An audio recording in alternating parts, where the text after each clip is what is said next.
को। Reproduction is defined as a biological process in which an organism gives rise to young ones similar to itself. ठीक है, तो reproduction एक biological process है, ठीक है ना। रिप्रोडक्शन क्या है, एक बायोलॉजिकल प्रोसेस है। बायोलॉजिकल मतलब क्या हुआ, लिविंग प्रोसेस, यानी ये एक ऐसा प्रोसेस है जो सिर्फ लिविंग ऑर्गेनिज्म में ही हो सकता है, नॉन लिविंग में नहीं हो सकता है। तो ये एक ऐसा प्रोसेस है या ऐसा एक काम है कि जिसमें नए यंग वंस आते हैं, ठीक है, न्यू यंग वंस आते हैं। न्यू यंग वंस मतलब वही नई जाति आती है। ऑफ स्प्रिंग, जिसको हम ऑफ स्प्रिंग बोलते हैं, मतलब बच्चे बोलते हैं। और ये जो जन्म होता है ये कैसा होता है, सिमिलर टू इटसेल्फ, यानी जैसा ऑर्गेनिज्म होगा वो रिप्रोडक्शन के बाद वैसे ही ऑर्गेनिज्म को जन्म देता है। ठीक है, यानी कहने का मतलब कुत्ता है तो कुत्ते को देगा, गाय है तो गाय को देगा, इंसान है तो इंसान को ही जन्म देगी। फिर आगे क्या है देखिए, the of spring grow mature and produce new of spring, यानी जो ऑफ स्प्रिंग यानी जो बच्चे जन्म लिए वो बच्चे फिर से ग्रो करते हैं, ग्रो करके मैच्योर होते हैं। मैच्योर मतलब जवान होते हैं। उसके बाद फिर से वो क्या करते हैं, नई नए बच्चों को फिर से जन्म देते हैं। ठीक है, यानी एक बच्चा जो अभी बच्चा है वो ग्रो करेगा, ग्रो करके बड़ा होगा, फिर बड़ा होने के बाद फिर वो मैच्योर होगा, फिर मैच्योर होकर फिर से वो नए बच्चे को जन्म देगा। Thus there is a cycle of birth, तो बर्थ, ग्रोथ एंड डेथ। तो इस तरीके से जीवन का एक साइकिल चलता है, यानी वो पहले बर्थ होता है, मतलब कोई भी जन्म लेता है, फिर वो ग्रोथ करता है, फिर वो मर जाता है। कोई भी ऑर्गेनिज्म में ये साइकिल चलता है कि एक बूढ़ा आदमी मरेगा, फिर कोई दूसरा बच्चा जन्म लेगा, वो बच्चा बड़ा होगा, फिर वो बच्चा मरेगा, फिर इस तरीके से एक साइकिल चलता रहता है। Reproduction enables the continuity of the species generation after generation. Reproduction ये मतलब श्योर करती है कि कोई भी हमारी जनरेशन जो कंटिन्यूटी में है, कंटिन्यूटी में मतलब आज भी है और आगे भी रहेगा, कोई भी स्पीशीज आज भी है और आगे भी रहेगा, जनरेशन आफ्टर जनरेशन मतलब एक जनरेशन बाय जनरेशन चलता रहता है। तो ये जो प्रोसेस है, इस प्रोसेस को कौन कंटिन्यू करता है, रिप्रोडक्शन। क्या रिप्रोडक्शन का प्रोसेस ना हो तो ये जो कंटिन्यूटी का प्रोसेस है ये नहीं हो पाएगा। ठीक है, चलिए आगे देखते हैं क्या है। You will study letter in chapter 5 principle of inheritance of variation, how genetic variation is created and inherited during reproduction. तो यहाँ कुछ अभी इस चैप्टर में पढ़ने के लिए नहीं है, इसमें ये बता रखा है कि हम नेक्स्ट चैप्टर में पढ़ेंगे कि ये रिप्रोडक्शन के थ्रू किस तरीके से हमारा जो जेनेटिक वेरिएशन आता है, वेरिएशन मीन्स बदलाव आता है, ठीक है, रिप्रोडक्शन ड्यूरिंग रिप्रोडक्शन के टाइम पे। तो इसको हम पढ़ेंगे बाद में। देख लिखा you will study letter in chapter 5, तो इस चीज़ को हम चैप्टर 5 में पढ़ेंगे। तो चलिए आगे देखते हैं क्या है। There is a large diversity in the biological world and each organism has evolved its own mechanism to multiply and produce offspring। कि हमारे पास जो बायोलॉजिकल वर्ल्ड है, बायोलॉजिकल वर्ल्ड मीन्स जो लिविंग ऑर्गेनिज्म की जो वर्ल्ड है वो बहुत लार्ज डाइवर्सिटी, मतलब अनेकों तरीके के लिविंग ऑर्गेनिज्म है हमारे पास, और हर किसी में अपना खुद का एक मैकेनिज़्म है, यानी खुद का एक प्रोसेस है जिसके थ्रू वो मल्टीप्लाई होता है या फिर नए ऑफ स्प्रिंग यानी बच्चे को जन्म देती।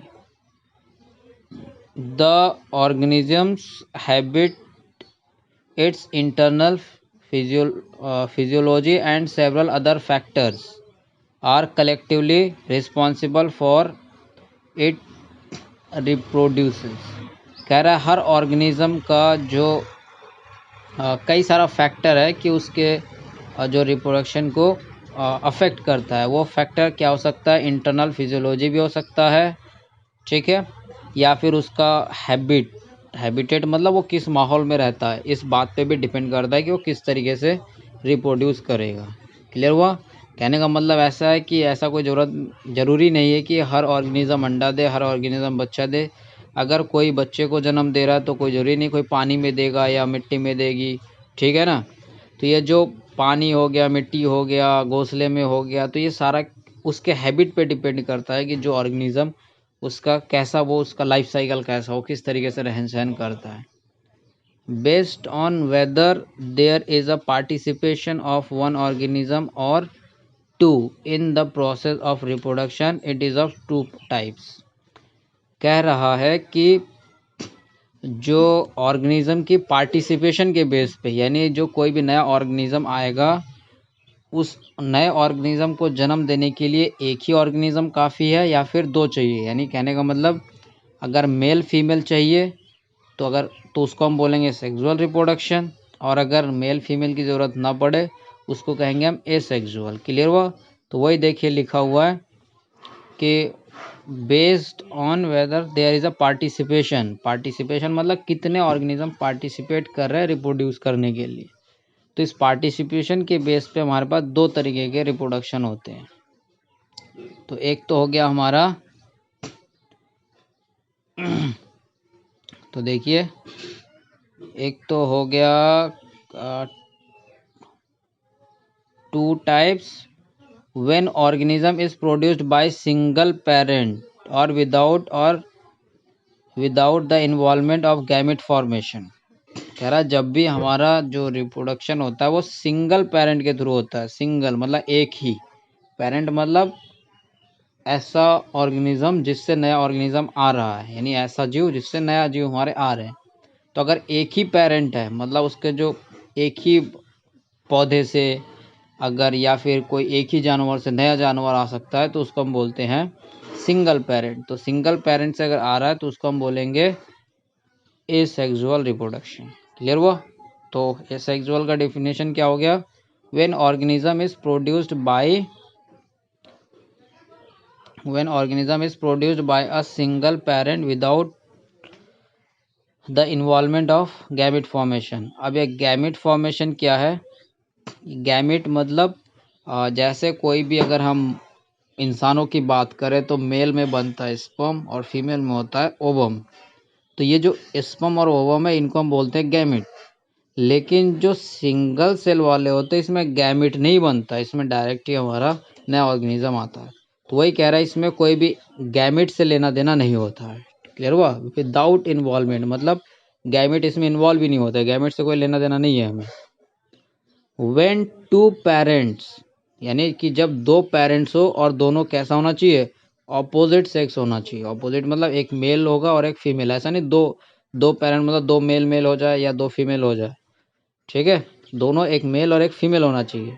तो जब दो ऑपोजिट पेरेंट अगर पार्टिसिपेट होता है रिप्रोडक्टिव प्रोसेस में, ठीक है, तो वहाँ पे क्या होता है? मेल और फीमेल का फ्यूज़न होता है। फ्यूज़न मतलब मिक्स होना।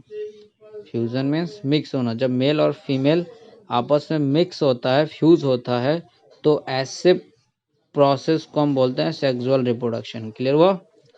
तो डिफरेंस क्या हुआ? कि डिफरेंस ये हुआ एसेक्सुअल में एक पेरेंट की ज़रूरत पड़ती है और उसमें कोई भी हमारा विदाउट गैमेट इन्वॉल्वमेंट होता है, लेकिन जो सेक्सुअल होता है यहाँ पे मेल और फीमेल गैमेट का इन्वॉल्वमेंट होता है। क्लियर हुआ डिफरेंस?